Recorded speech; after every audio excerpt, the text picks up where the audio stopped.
welcome. Thought I'd do another little whiteboard session for you today. So I wanted to share, I watched this great video the other day from a good friend of mine and she shared some amazing tips. So I thought I would just kind of take you through something that I learned about recently, and I've really been putting this into practice the last, I don't know, 6 months maybe, and it's really helping. So if you are struggling to be able to close your prospects, whether that's into buying your products, join your opportunity, then this is really going to help you, because I'm going to take you through some real reasons why people say no, and maybe just not the things that you might be expecting. So I'm going to kind of take you through those and then give you some tips to help you be able to have better conversation that's going to make your prospects want to join you even more. So if you're coming in live, then just say hi. Let me know where you're watching from in the comments below. Love to be able to see where you are around the world. Hello Lisa, welcome. So I'm here in the UK, and if this is the first time that you're seeing me, then welcome. My name is Jenny Stevens, and I help coach and train network marketers, direct sellers, affiliate marketers learn how to build their business online using systems, social media, to really be able to find, you know, constant flow of interested people, and then have a way that you can be able to get more sales and recruit more people into your business. So this is kind of what I wanted to do today. So this is just kind of going to go through the 4 main reasons why your prospects really say no to you. And it's not always necessarily what they're saying. These are kind of like more deep, these are sort of deeper things that you may not know. So, so basically one of the first things is that they don't know, like, or trust you yet. So this is what this, hopefully you can see this okay. I probably should have written it a little bit bigger. So K, L and T, basically, so they don't know, like, or trust you yet. You know, if you've been in network marketing or any kind of relationship marketing for a while, hopefully you may have heard this before, that people need to get to know, like, and trust you first. This is why your upline, your sponsors, your leaders will kind of teach you and tell you to go and write a list of 100 friends and family and people that you know, and go and contact them first, because these people already know, like, and trust you. But the big issue is that they're not necessarily interested, and I talked about this on my Facebook Live the other day. But so this is one of the big reasons that people, you know, they're always a little bit weary of buying stuff from people that they don't know. You know, I was talking to somebody messaged me the other day, and I sent them a great training that I recommended that they go and buy, because it's going to help them with what they were saying that they wanted help with. And, you know, she even said, oh, I'm always a bit weary of buying things online. And I think that comes from because people just don't quite know what's on the other end. But I love buying stuff online. I love shopping, but I like buying stuff. But, you know, and there will be stuff that you don't necessarily, you know before, but that's when you use things, you've got things like reviews and testimonials to be able to help that. So it's not necessarily a personal thing against you. It's not like your prospects don't like you. It's just might be that if it's somebody that you don't know, or, you know, if you're kind of doing the whole cold market thing, that they just don't know, like, or trust you yet. So that's kind of the first one. The second one is that they don't believe that your opportunity is going to actually help them. So that's quite a big one. And who would agree with that? If you agree with that, then just drop a 1 below. You know, if you're talking to somebody, say you're, I don't know, you're prospecting somebody that you went to school with or something, you know, somebody that you do know, someone from your list, there's, you know, are they going to really look at that and think, yeah, this is going to work for me? Because that's the number one thing that people ask themselves is, will I be able to do this? Will this actually work for me? So who agrees with that? Have you ever heard that? Have you ever said that to yourself? You know, will this actually work for me? If you've ever said that to yourself, then just drop a yes below, just so I can kind of see, because this is one thing, the same with anything, whether this is about your products, opportunities, training courses, like anything, people always think about themselves and they're like, will this actually work for me? will I get those same results that somebody else will? And that's such a big blocker for people, is they want to know that this is actually going to work for them. So that's a big reason why people say no, is that they just don't quite believe that your opportunity will actually help them at the moment.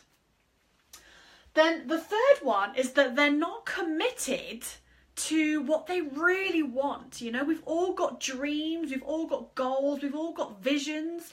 And, you know, one big thing when you get started in network marketing is, you know, it's like make a vision board, you know. So we've all got these things, and people say, oh, if I won the lottery, you know, I'd have X, and you know, fill in the blank.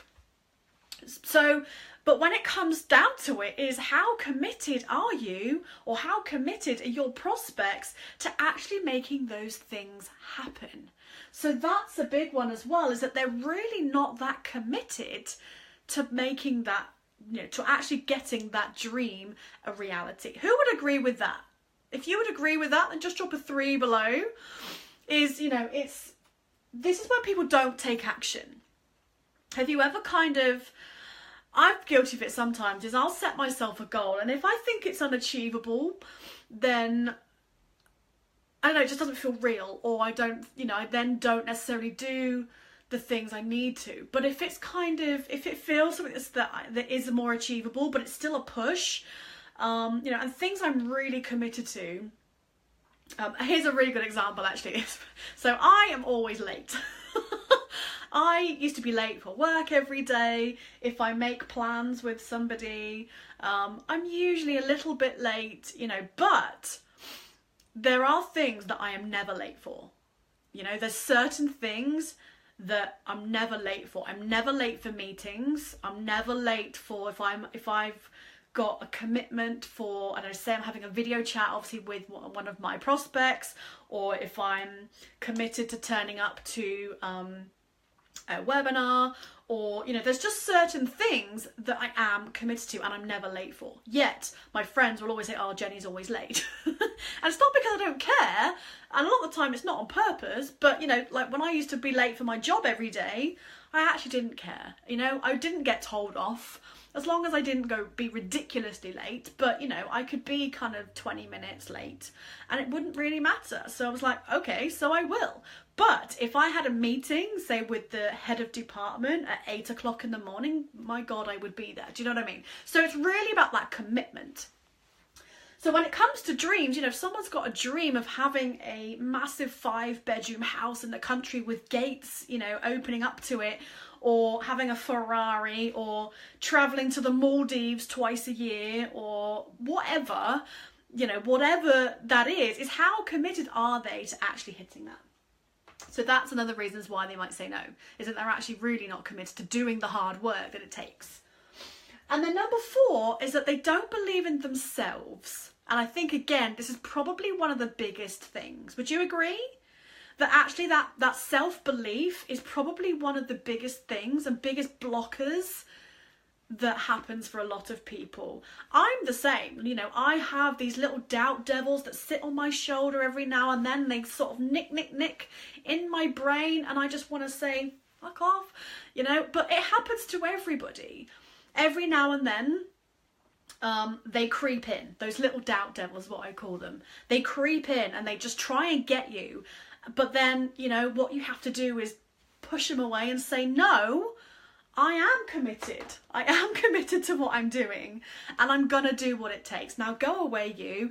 I know I need to do it, and it's all about mindset. So, but for the newbie, the person that maybe you're speaking to who hasn't maybe been around some help with mindset, hasn't kind of been exposed to a lot of the stuff that network marketers are when it comes to, say, really that personal development, sorting out your mindset, all of that stuff, is most people don't think that they can do it. The amount of people that I used to speak to, and, you know, I would message them, or they would reach out to me and be like, oh, I love your videos, and oh, I could never do what you do. And I'd be like, but I do, you know, like, there's nothing that special about me. I just decided to do it, and it's great fun, and I love it, you know. And it's, people just don't think that they can do it. And I'm like, well, it's not, you know, if you're just sharing, not selling, which is what I used to say back then, You know, I was able to make sales. I was doing videos, doing tutorials. I was, you know, back then I was holding parties and stuff. I was like, well, you know, you can. Even now, I've learned a lot about online marketing, but I started from the beginning. I didn't have a clue how to do anything, but you all start. Everybody's a beginner. So those are kind of the 4 main reasons why people say no. So there's people that they don't know, like, or trust you yet. That's the biggest kind of word there. They don't believe that your opportunity will actually help them. So it's really about, do they actually see them getting those results? They're not committed to their dream, you know, really their things that they're really wanting out of life, and they don't believe in themselves. So I'm just going to give you a couple of tips of things that you can do if you come across things like this when you're talking to people. So in terms of getting people to know, like, and trust you, so if you're having a conversation, so especially if you're having a phone call, or maybe you're having a video call on Zoom or something, which is how I do most of mine, is I don't really like the phone. I much prefer doing video calls so I can see them. I mean, I'm quite animated with my hands and stuff. You know, I like to see people and for them to see me as well. So I really like doing video chats. Some people might not like that. You can just get on the phone, or you can use Zoom but just have the camera switched off if you want to be sat there in your pajamas. Up to you. Doesn't matter. But the point with this is it's all about asking questions.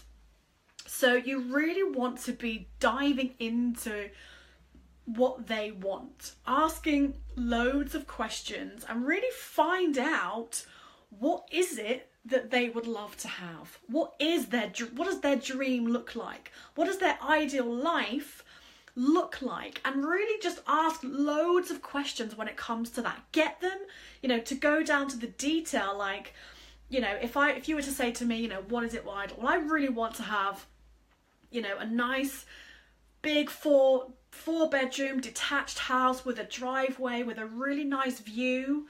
But, you know, so it's like actually saying, you know, okay, well, what would your house look like? Okay, well, I'd want to have this, you know, I'd want to be in the countryside, still close to town. Really get them to visualize it, you know, so kind of dive into the detail and say, okay, well, what would you do if you were to earn? Because a lot of people I talk to, if I say to them, you know, well, what is your monthly income goal, for example? And everybody seems to say 10,000 a month. It's like the magic number that everybody says. And I'm like, okay, well, what would you do with it? What would you do when you have that? Those are the kind of questions that you want to have to really build up that trust, really build up and show them that you care, that you're listening. So it's really want to listen more than what you're talking.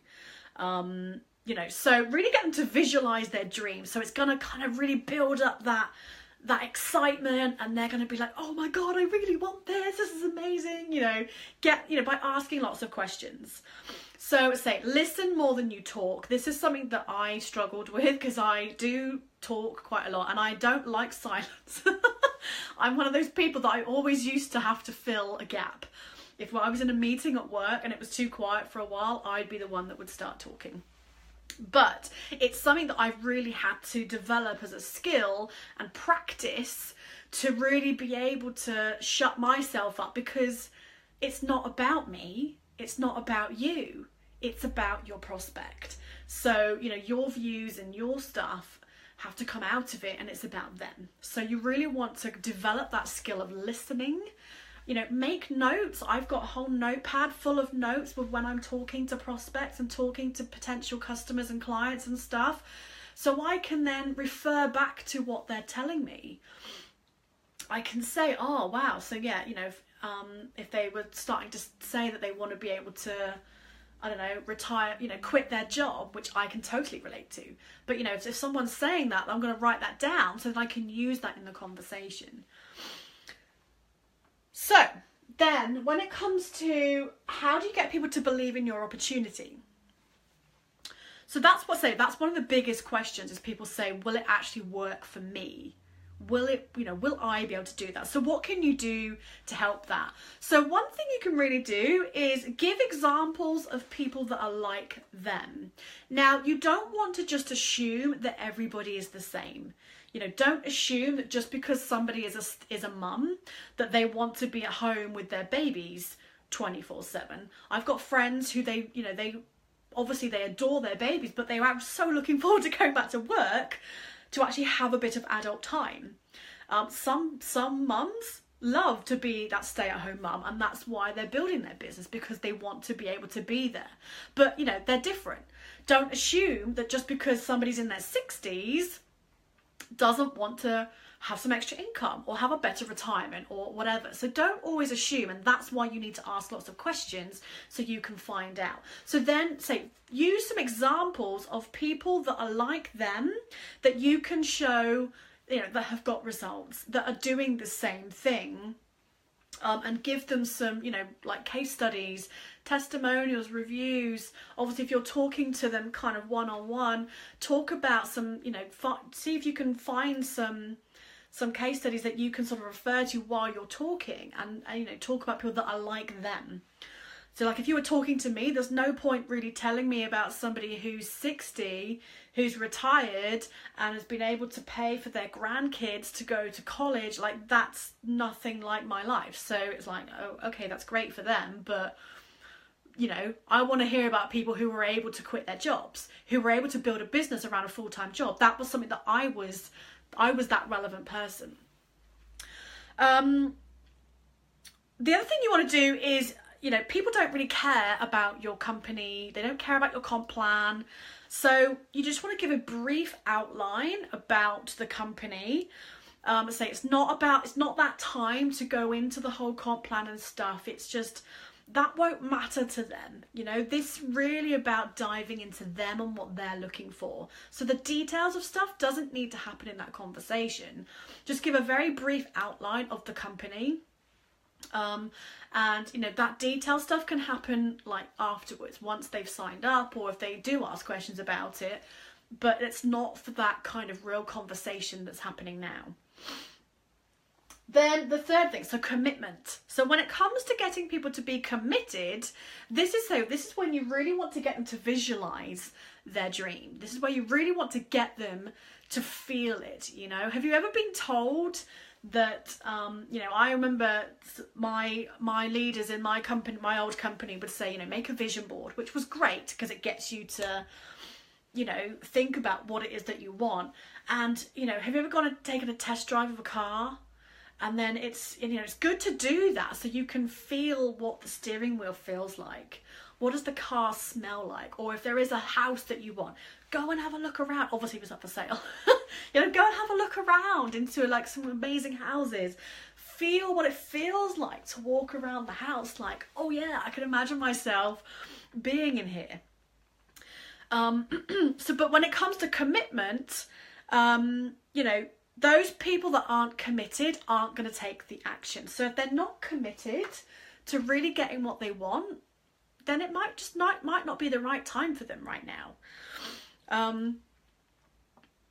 So what you want to do is really refer to those dreams. So, you know, the steps that you're doing here when you're asking loads of questions, make notes, because then you can refer to them throughout other parts of the conversation. So once it kind of talking about the commitment, when you're starting to see, you know, well, how important is it for you to reach your goals? How important is it for you to be able to quit your job? How important is it for you to be able to be at home with your babies? How important is it for you to be able to put your kids through college and not make them, or university? I seem to want to talk around American people all the time. You know, but how important is it for you to be able to have a comfortable retirement? You know, whatever the conversation that's happened, is refer to it when it comes to this. Then, you know, I like to use at this step, I quite like to use kind of like on a scale. So I'll say, you know, on a scale of 1 to 10, with 1 being not very and 10 being really important, how important is it for you to hit that goal that they've told me in kind of previous steps of the script, if you like. And it just gets them to measure it, and then you can really see most people that I've talked to will say a 10 or a 9. It's right up there because you've done some of this legwork. You've made it forefront of their mind. You've made them feel about what it is that they want. And now, you know, so your job Your job when you're having these conversations is to get them to be committed. Because if they're not, it's, you know, it's pointless. They're probably not going to sign up, or if they do, they're probably not going to do anything because they don't, you know, they don't feel like they can do it, or they're not any good, or, you know, do you know what I mean? So your job really is to get them to believe in their dreams. Then the fourth thing is about themselves, okay? So this is then about really helping them believe in themselves, that they can do it. So this all comes down to fear. Like I say, those little doubt devils that you just want to flick off your shoulder. It comes down to those comfort zones. You know, who here has wanted to stay comfortable? Has there been something that you know that you should have done that you put off doing? Let me know what they are in the comments. You know, have you put off doing, maybe say doing Facebook Lives? Did you put off picking up the phone and speaking to somebody? Did you put off I don't know, having a 3-way conversation with somebody? You know, have you ever put off something because it went out of your comfort zone? There's got to be. Just drop a number 4 below if you have put off something that because it pushed you out of your comfort zone, you were like, oh, I didn't want to do it. Because I have a lot. I have a lot. But again, as you grow and you go through that journey yourself as an entrepreneur, you know that you have to push yourself out of the comfort zone, because amazing stuff really does happen when you do. But for your average prospect person who's maybe not been around people, not been around the help with personal development, and knowing, you know, that you need to really sort of push out your comfort zones to be able to achieve stuff, is, you know, you need to be able to make them feel like they can do it.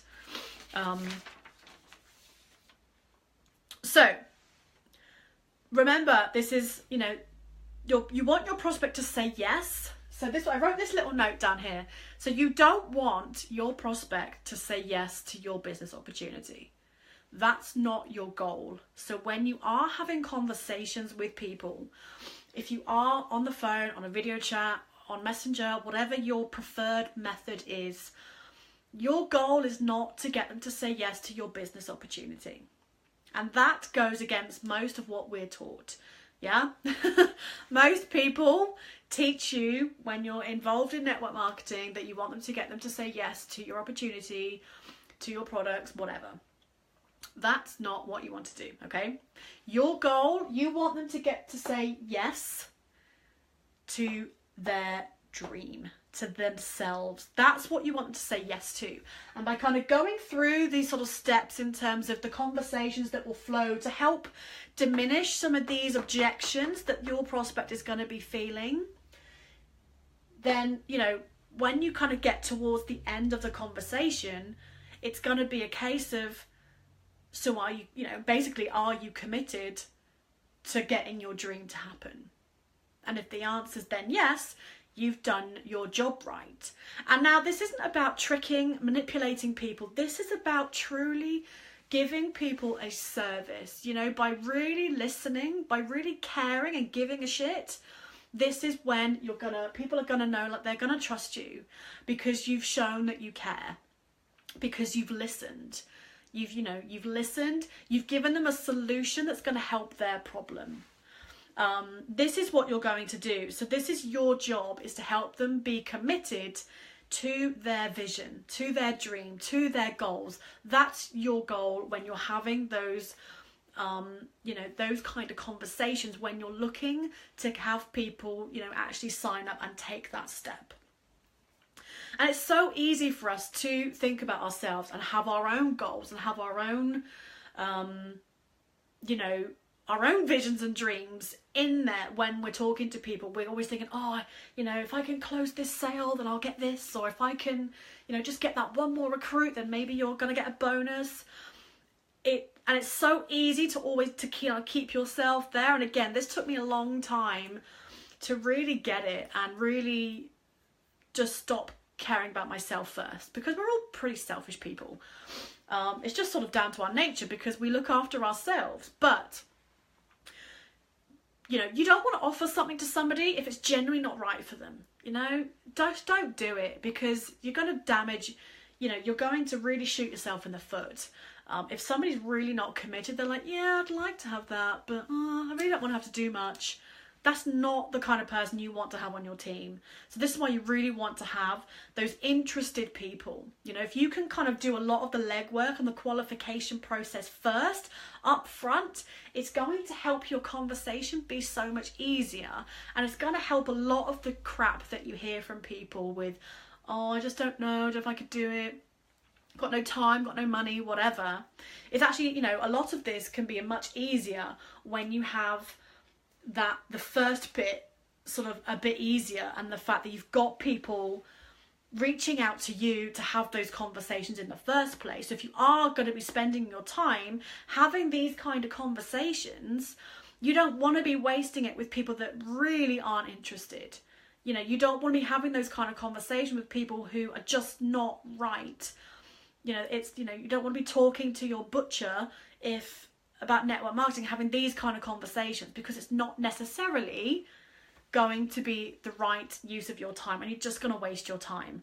So if you really want to, you know, if you're struggling to actually thinking, right, this all sounds great, but I just cannot get people to actually get on the phone with me, I'm struggling to find those interested people, then just drop a 5 in the comments below. Sorry, I'm backwards because I had to flip my screen for this, so I'm all opposite. So just drop a 5 in the comments below if that's something that you are struggling with, and I really will recommend a training that you can go to, or you can just go along to my website. So go to www.jennystevenscoaching.com and you'll be able to sign up for a free online recruiting bootcamp. So what this will take you through how you can get that initial bit done. So you are having interested people who are going to basically qualify themselves, meaning they're going to raise their hands, so you can then have the kind of conversations. If you know, it's great to be able to build up that trust, especially if you're in network marketing.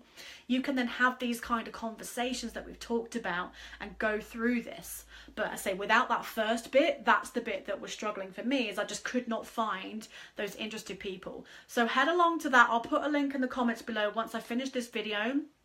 Or just comment 5 and I'll message you it over to you, so you can just get started with that. And that's how I got started. That's how I got out of this struggle of wasting a lot of time posting on social media, not hearing anybody, not having anybody really interested. Was once I got that, like, the flow of people coming in, then I could then have those conversations, and I could then actually see who was serious, who was interested.